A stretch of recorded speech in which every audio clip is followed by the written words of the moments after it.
Hi! Kumusta kayong lahat? Binabati namin ang mga Christian brethren at mga kaibigan namin nina Dennis at Shoni Pastrano saan man kayo naroroon sa mainland USA, sa Cebu, and other parts of the world. Kablaawan na kayo mo't amin, apo.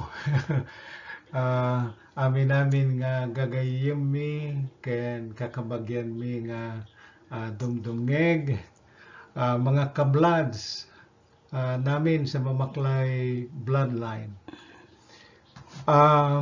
We put this video together to share our reunion with this dear couple. Napakalaki ang significance ng aming pagkikita dahil sa dati sila po ang discipleship group leaders namin sa Pilipinas. Can you imagine way back in 1989 nung bago lang kami na kakilala sa Panginoon. Kaya binigyan namin ng panahon ito para ma-share namin sa inyo ito dahil sa merong mga spiritual insights na aming napag-aralan or may kasama na spiritual insight itong pagmi-meeting namin na ito.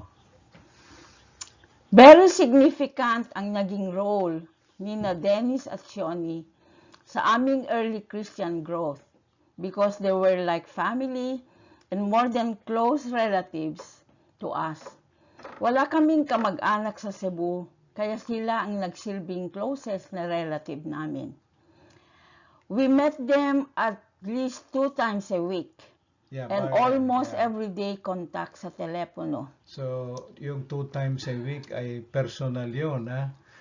And then maalala ko noon, you remember it? When we meet in church, parang ayaw natin maghiwalay, di ba? Ganon, noon? Oo. Yeah. And this picture was taken in one church event when Pat presented his ministry concept of house church we plan to establish in Hawaii. This picture must have been taken sometime in 1998 or 99 when Pat was the missions director of our church. Yeah, so kung makita mo yan, makita mo yan dyan sa baba, no? Merong, ano ba yan, nakalagay dyan? Simbalay Ministry. So, yeah, dahil sa, meron akong teorya noon. At ito ay yung ang bagay na simbahan sa isang lugar na mahirap mong pulungin ng mga tao in one place, scattered na nakatira. And then ang kanilang mga schedule ay paiba-iba dahil sa 24 hours ang trabaho sa Hawaii unlike sa Cebu na 8 to 5.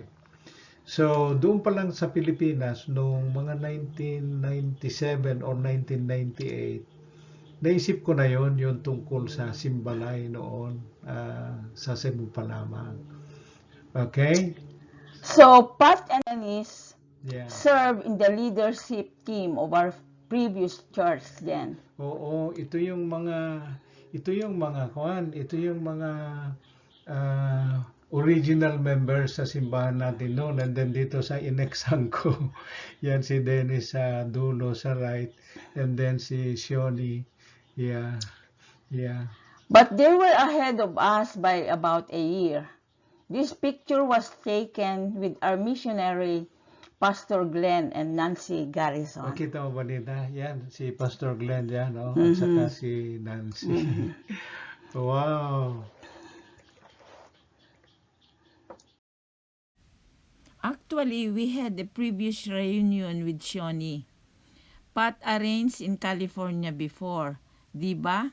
2016 yun. Yeah, sa Glendale, California yun. I invited 25 of my closest friends at napili ko yun dahil sa yun ang sentro ng about 4 hours drive from the residences of each guest.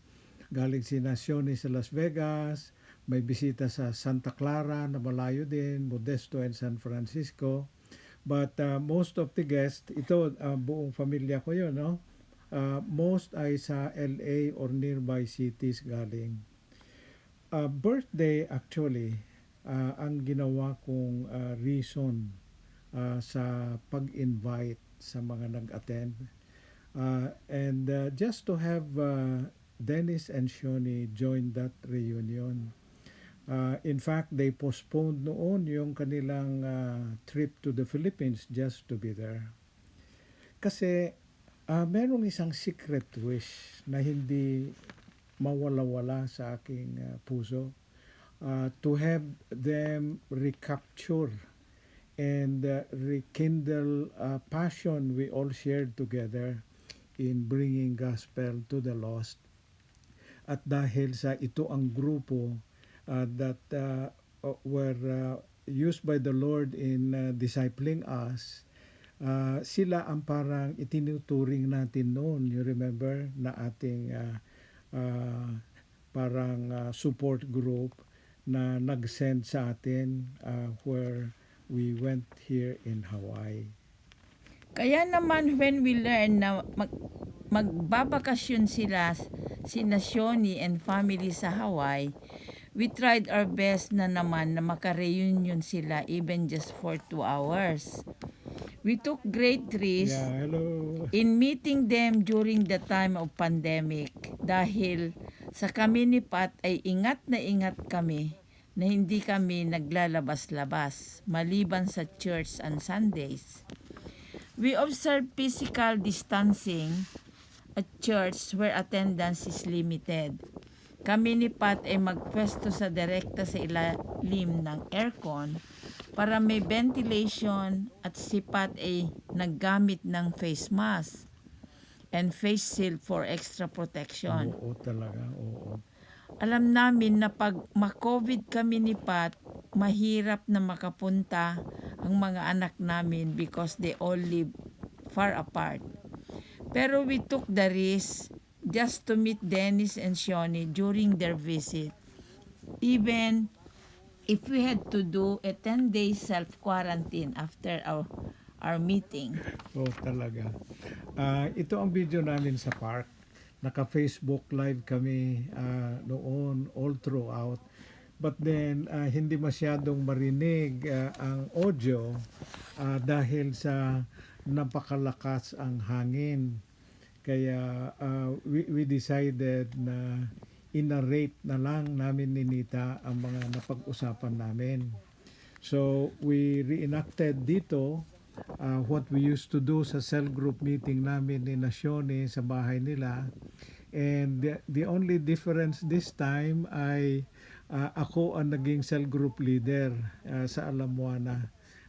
Unlike nung sa bahay ni Nacioni noong 1989 na sila ang cell group leader namin. So dito you will notice pa-aksyon pa ako doon. Nag-icebreaker din kami muna where we shared updates sa buhay namin. Then we read the Bible as I shared Isaiah 40 verses 1 to 3. And then we shared insights of the verses with action plans. And then ang last na portion nitong meeting namin ay we prayed for one another at the end. We shared na pareho na kaming retired. Yeah, We both praise God, hindi na namin kailangan na magtrabaho para mabuhay. Oo. We learned na Dennis and Shoni work hard with several business ventures sa Amerika. Yeah, nung bago pa lang sila. Oo. May food concessionaire sila noon sa mga NASCAR racing events sa iba't ibang bahagi ng Amerika where they sold food sa mga venues ng races. Mahirap yun dahil mag-travel sila kung saan-saan ang race at dala-dala nila ang mga equipments nila sa 18-wheeler truck. Yeah, totoo yun. Sa healthcare sila nag-end successfully which they now pass sa mga anak nila with branches in Las Vegas and another state. Sa pagkaalam namin, retired na sila comfortably. They live in Las Vegas at pa-travel-travel na lang. Oo. Sila katulad ng trip nila sa most expensive tourist destination in Hawaii with 11 family members and a few others. Kaya biniro ko na nga kaya pala, kaya nyong mag-rent ng isang yate maghapon to go around the islands. Oo, and we are very happy for them. Kaya doon ako nakashare sa aking spiritual insight sa kanila na while they are retired in abundance, kami ni Nita ay we lack nothing by God's grace. We have sufficient food we cannot consume. We have no problem of medical. We have reservations sa nursing home na walang obligasyon ng aming mga anak. But most of all, we have a room guaranteed sa aming heavenly mansion of our Father. John 14 verse 2 of course. Pagkatapos niyan ay we had our Bible study where I shared Isaiah chapter 40 verses 1 to 3 that says, "Comfort, yes, comfort my people, says your God. Speak comfort to Jerusalem and cry out to her, that her warfare is ended, that her iniquity is pardoned, for she has received from the Lord's hand double for all her sins. The voice of one crying in the wilderness, prepare the way of the Lord, make straight the desert highway for our God." So si Dennis, ang kanyang napili ay yung kanyang insight sa Isaiah 40 verse 2. Yan. And ang kanilang mga insights doon ay they were blessed by the phrase, their iniquities are pardoned, and the double favor they receive from the Lord. Not only were our sins forgiven, but we are also adopted as children of God. At doon namin na-recall kung paano sila, how passionate they were in serving God in different ways during those time. Yung cell group ang kanilang strength. And we remembered, had it not been because of their follow-up, baka hindi na kami nag-grow as we did. Ako naman ay pinili ko verse 3. At yun ang insight na isinyer ko sa kanila, that God comforted us, ended our sufferings, and gave us rest. Bale, yun ang una na punto. Pero I emphasized for the purpose of preparing us for our service. Yung bahagi ng verse, Ilocano ito yung pinapakita ko sa inyo, ay prepare the way for the Lord. I call at saka challenge yan for all of us hanggang ngayon. Kaya to be involved in the Great Commission. That is the mandate that God has commissioned all Christians to do. And that mandate that God, yan ang dahilan na kami ay nagpapatuloy ngayon hanggang ngayon kay Nita. At dito naman natin makikita ang dating emotional na Dennis as he recalled how he did his best to serve God. At he tied up their blessings with Sioni sa kanilang faithfulness in tithing. Even when they went bankrupt with their business, na interest na lang ay 500,000 pesos a month, ay kinaya nilang bayaran yun. Talagang pinagsikapan nila.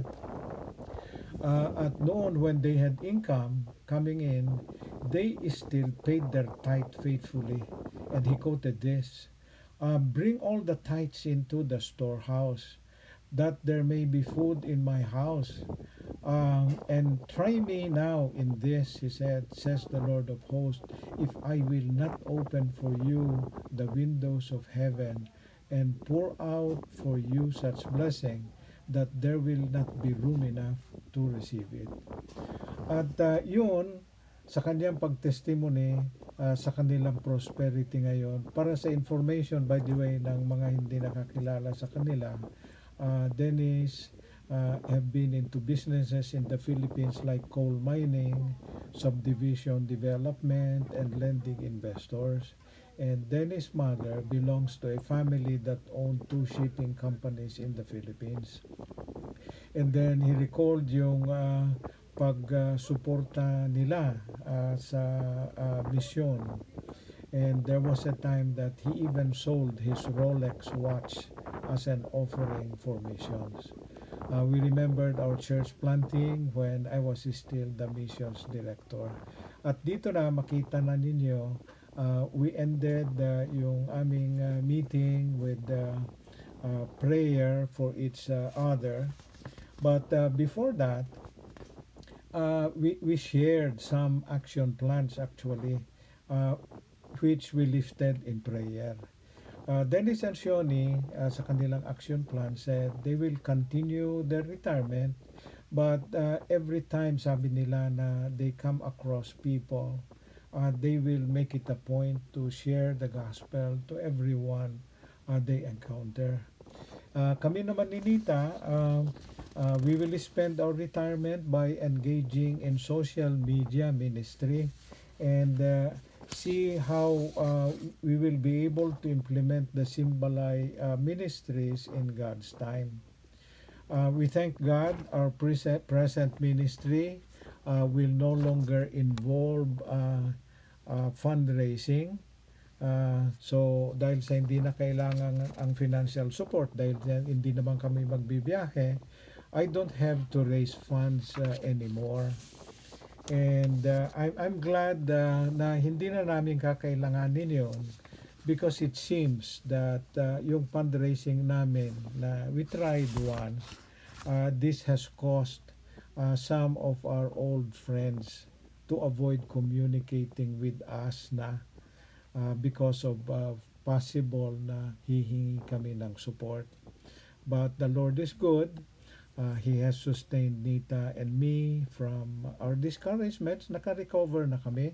And a Filipino church in Hawaii welcomed us as an unpaid volunteer member and part of the pastoral team. So we are determined to continue serving till the end. Yun. Ang dami madala. Grabe naman. Para tayo Sa bisita kayo doon. Di ba sabi? Sila kami nga sila Bing, si Camila, Alam mo, sila Edith, kung may sila plano Edith, kayo doon, sila Carol. tawagan natin yung lahat para mag-ano tayo sa bahay. Mag-reunion Yeah, we nga. will, we will. Last Ha? September. Basta bigyan sa bahay. Paano yan Basta mag-ano? mag-down lang. Basta Yung from mag-down lang. January 7 na ticket namin, i-renew ng March 26 sa May. Ano naman, yung ticket namin. Yeah, di ba nag-usap kayo na alis kayo? Nag-willing kasi nagplano kami noong mga February pa last year. About a year ago. Isa ng pandemic, sabi namin ni Camila, hindi na tayo tatawag kasi we don't know how long this will last. Connect lang sa Facebook. Kaya, Ilocano ta na, pero Thank you very much for this. Tapos sa makadam niya, salamat. Oo, lahat ko na pala. Thank you. Oy, thank you. yung sa po na Nita na devotion will be making more na Ilocano. Pero, Meron ba kayong Zelle sa account niyo? Meron ka? Sige. Okay, God bless you. Willing para yung support lang ba? Hindi naman siya. Diba? For your support. Thank you very much na sa hospitality sa ninyo at saka dito sa hospitality sa Hawaii.